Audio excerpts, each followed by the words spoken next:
कैसे हैं आप लोग? उम्मीद करती हूँ कि सभी प्यारे बच्चे स्वस्थ हो गए और मस्त हो गए।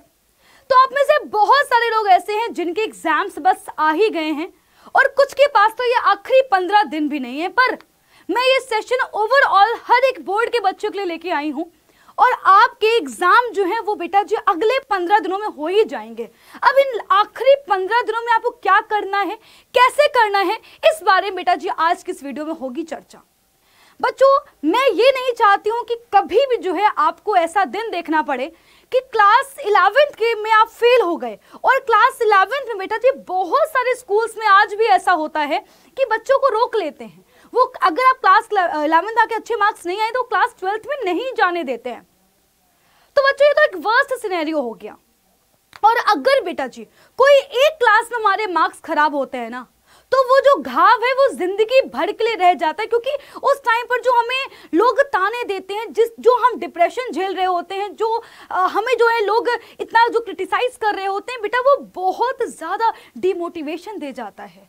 कई बार हमारे अंदर बहुत कुछ करने की क्षमता होती है पर हमारा जो कॉन्फिडेंस है वो एकदम से गिर जाता है। और एक बार अगर आपका भरोसा खुद से हट गया बेटा जी, आप चाहे कितना ही मोटिवेशनल वीडियो क्यों ना देख लो, वो बेटा जी आप नहीं आ पाएगा। वो जो आग है, वो जो इंथुजियाज्म है, वो नहीं आ पाएगा।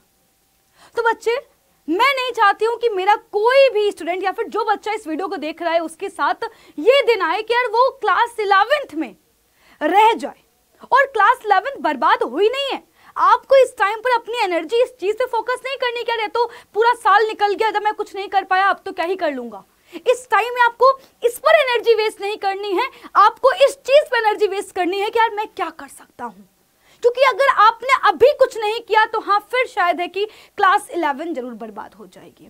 तो चलिए बच्चों स्टार्ट करते हैं और एक एक करके उन पॉइंटर्स पे आते हैं कि हमें क्या करना चाहिए और कैसे करना है। दोनों ही बातें हैं। सबसे पहला जो एक सवाल हमारे दिमाग में गूंजता है कि यार बैकलॉग कैसे क्लियर होगी, क्या बैकलॉग क्लियर करनी जरूरी है? तो बच्चों मैं आपसे बोल रही हूं कि बैकलॉग क्लियर नहीं करनी है। आखिरी 15 दिन में, आखिरी 10 दिन में किसी की बेटा क्षमता नहीं है कि पूरे साल का सिलेबस पढ़ ले। तो आप कहोगे मैम अगर ऐसा नहीं करना है तो अब क्या करूं मैं? बच्चे, चैप्टर वाइज, लेक्चर वाइज आप नहीं पढ़ सकते हो, इतना टाइम नहीं है। और फिर आपके पास कोई एक सब्जेक्ट नहीं है, आपके पास बेटा जी 3-3, 4-4 सब्जेक्ट हैं। और एग्जाम में केवल फिजिक्स, केमिस्ट्री, मैथ्स या फिजिक्स, केमिस्ट्री, बायोलॉजी पढ़ने से काम नहीं चलने वाला। एग्जाम में आपके जो अदर सब्जेक्ट्स हैं जैसे कि इंग्लिश, हिंदी, कंप्यूटर बेटा ये भी पढ़ने होते हैं। तो आपके पास इतना वक्त नहीं है कि आप पूरा बैकलॉग क्लियर कर पाओ। तो आपको करना क्या है? आपका फोकस होना चाहिए, कॉपी निकालो, पेन निकालो, है ना। जो आपके इंपॉर्टेंट चैप्टर हैं, चैप्टर जो हैं, जो इंपॉर्टेंट कॉन्सेप्ट हैं, उनको पढ़ना है। ठीक है बेटा, मैं फिर बोल रही हूं, सिर्फ और सिर्फ इंपॉर्टेंट चैप्टर, इंपॉर्टेंट कॉन्सेप्ट आपको पता होगा। इतना बेटा पूरे साल में इतना तो आपको आइडिया लग ही गया होगा कि कौन से चैप्टर ज्यादा इंपॉर्टेंट है, कौन से कॉन्सेप्ट ज्यादा इंपॉर्टेंट है, जो एग्जाम में बार बार रिपीट मोड पे आते हैं, उन पे अपनी एनर्जी लगाओ। राइट, हर एक चैप्टर से 2-2 कॉन्सेप्ट निकालो, जो कि हर एक चैप्टर से 2-2 कॉन्सेप्ट ऐसे होते हैं जो बहुत ज्यादा एग्जाम में पूछे जाते हैं। जो नहीं पूछे जा रहे हैं उनको पढ़ने का टाइम नहीं है। ठीक है, आपको इस टाइम पर सिलेबस कंप्लीट नहीं करना, सिलेबस कंप्लीट करने का टाइम निकल गया भाई, अब आपको इस पे फोकस करना है। तो आपको पता है, देखो फिजिक्स में मैं ऑलरेडी बता चुकी हूँ कि किस चैप्टर में कौन से कॉन्सेप्ट इंपॉर्टेंट है। और अगर आप डिमांड करेंगे तो मैं अलग से अभी भी वो वीडियो बना दूंगी आपके लिए कि आपको जो भी कॉन्सेप्ट जो है पढ़ने हैं, बस उतने ही कॉन्सेप्ट जो है लर्न करने हैं, याद करने, तैयार करने हैं। पहला केस सॉल्व हो गया। सेकंड सबसे बड़ा कंफ्यूजन कि सिलेबस कंप्लीट, तो मैंने जस्ट अभी बोला कि इस टाइम पर सिलेबस कंप्लीट करने के पीछे मत भागो, नोट्स मत बनाओ, नोट्स बनाने का टाइम नहीं है। अगर आपने अपनी अलमारी में 4 कॉपियां इकट्ठा करके रख भी ली है ना नोट्स की, एग्जाम के एक दिन पहले नहीं रिवाइज कर पाओगे। मैं लिख के दे रही हूं कि भाई तू एग्जाम के पहले 4 कॉपियां रिवाइज नहीं कर सकता, किसी के बस की नहीं होती है। तो अब नोट्स मत बनाओ, ये टाइम नोट्स बनाने का है ही नहीं, निकल गया नोट्स बनाने का टाइम।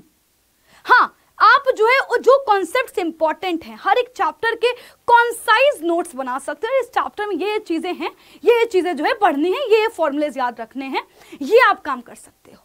बट सिलेबस कंप्लीट नहीं करना है, नोट्स नहीं बनाने हैं, अपनी एनर्जी इस पे हटा दो। ठीक है, आपको अब इस टाइम पर इतना नहीं समेटना है, उतना समेटना है जितना हमारा जो है काम करेगा, जितने में हमें, जिसकी हमें जरूरत है। ठीक है बच्चों, थर्ड पॉइंट, अब आप कहते हो मैम क्वेश्चन प्रैक्टिस। अच्छा देखो एक चीज है ना, बहुत सारे बच्चे तो आखिरी मोमेंट तक इसी चीज में रह जाते हैं। वो सोचते हैं यार ठीक है मुझे तो ये चैप्टर आता है, मान लो कि आपको मोशन लाइन स्ट्रेट लाइन बहुत अच्छे से आता है, यार वो तो मुझे बहुत अच्छे से आता है, मैं क्वेश्चंस लगा लूंगा उसके बाद में। नहीं, गलती है ये हमारी। जो चैप्टर तुम्हें आता है उसके क्वेश्चन प्रैक्टिस करके हटाओ ना यार साइड में, एक अलग कॉन्फिडेंस बिल्ड होगा। तो तुम्हारे दिमाग में ये नहीं आएगा कि यार ये तो मुझे करना है, कर डालो अभी। सबसे बड़ी गलती यही हमारी है कि हम सोचते हैं यार ये चैप्टर तो मुझे आता है, ये तो हो जाएगा। कैसे हो जाएगा? अरे उसके क्वेश्चन प्रैक्टिस करके खत्म करो, उसको साइड करो। तो जो भी आपके चैप्टर्स बचे हुए हैं जो आपको अच्छे से आते हैं, ठीक है, उनके क्वेश्चन प्रैक्टिस करके साइड हटाओ। दूसरी चीज, इस टाइम पे आपको कोई भी दूसरा टेस्ट है ना उसके लिए प्रिपेयर नहीं करना, कोई भी कॉम्पिटेटिव एग्जाम के लिए प्रिपेयर नहीं करना है बेटा। एग्जाम दे लो क्लास 11th के, इसके बाद अच्छा खासा टाइम मिलेगा, आराम से प्रैक्टिस करियो। अभी ये मोमेंट नहीं है कि तुम जो है कोई भी अच्छे लेवल की जो है किताब सॉल्व करने बैठ गए हो। पहले सिलेबस तो कंप्लीट कर लो भाई, पहले तो वो पढ़ लो जो तुम्हारे पेपर में पूछा जाना है, ठीक है। वरना अगर 11th में अगर फेल हो गए ना बेटा, क्लास 12th में नहीं आगे बढ़ पाओगे, फिर जो डिमोटिवेशन आएगा उसका क्या। तो इस टाइम पर आपको करना क्या है, इस टाइम पर आपको क्वेश्चन प्रैक्टिस करनी है, सबसे पहले तो उस चैप्टर की जो आपको आते हैं। सेकंड थिंग, रेफरेंस बुक से ही क्वेश्चंस लगाने हैं, जो किताब के एग्जाम्पल्स है बेटा उनको तो कम से कम कर ही डालो, है ना। बिल्कुल ऐसा होना चाहिए कि आपको जो है, मान लो कुमार मित्तल से आप पढ़ रहे हो तो कुमार मित्तल के किताब के जो भी एग्जाम्पल्स हैं, मान लो सरल रेखा गति के जो एग्जाम्पल्स है कम से कम वो तो लगा ही डालो। तो इन सवालों की प्रैक्टिस करनी, और बिना प्रैक्टिस के बेटा नहीं हो पाएगा, ठीक है बच्चों। थर्ड थिंग, रिवीजन बहुत ज्यादा इंपॉर्टेंट है। कुछ चैप्टर्स ऐसे होते हैं जो हमने बहुत पहले पढ़े होते हैं, कुछ कॉन्सेप्ट्स ऐसे होते हैं जो हमें आते हैं पर उनका रिवीजन करना होता है। जैसे कि आप में से बहुत सारे बच्चे ऐसे होंगे जिनको मान लो कि गति के समीकरणों का डेरिवेशन आता होगा पर रिवाइज नहीं किया है, बैठे हैं कि भाई एग्जाम के दिन पहले रिवाइज कर लेंगे। कैसे कर लोगे बेटा? तो यार अभी वो मौका है, तो आपको जो भी चीज, जितने भी डेरिवेशन है, जितने भी क्वेश्चंस हैं, जो भी कॉन्सेप्ट्स हैं जो आप लोग पढ़ चुके हो, उनका रिवीजन करने का यही टाइम है बेटा, है ना। बार बार चीजों को रिपीट करना है, बार बार चीजों का रिवीजन करना है। क्लास 10th में जब सोचना कितनी बार रिवीजन किया था, तब जाके कॉन्फिडेंस आया था। बच्चों लास्ट एंड जो है सबसे इंपॉर्टेंट जो पॉइंट है वो है राइटिंग प्रैक्टिस, है ना। राइटिंग प्रैक्टिस का मतलब ये नहीं है कि तुम अपनी राइटिंग सुधार रहे हो। राइटिंग प्रैक्टिस का मतलब ये है कि लिख करके देखो, खुद से सवाल लगा करके देखो। आप मान लो क्या कर रहे हो कि आप जो है किसी मान लो क्लास को आपने चालू कर लिया और मान लो क्लास के जो है न्यूमेरिकल्स देख रहे हो, आप टीचर सॉल्व करे, आप बैठे हुए समझ रहे हो।